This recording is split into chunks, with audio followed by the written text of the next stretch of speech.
Warna news Marathi, त्यास विश्वासार्ह बातमीचा।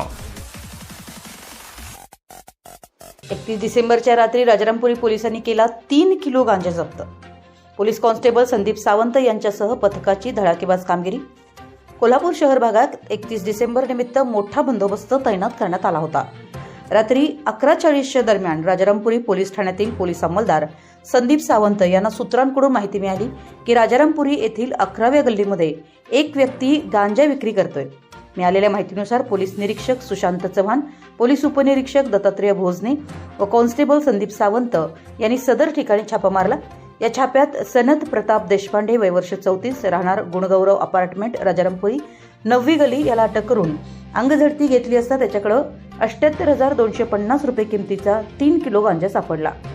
मिळालेला गांजा व त्याच्याकडील मोबाईल असा एकूण 88,250 रुपये किमतीचा मुद्देमाल पोलिसांनी जप्त केलाय।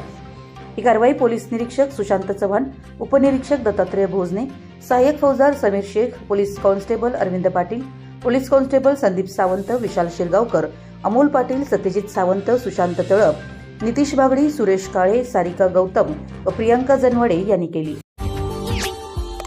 Subscribe now and press the bell icon. Never miss an update.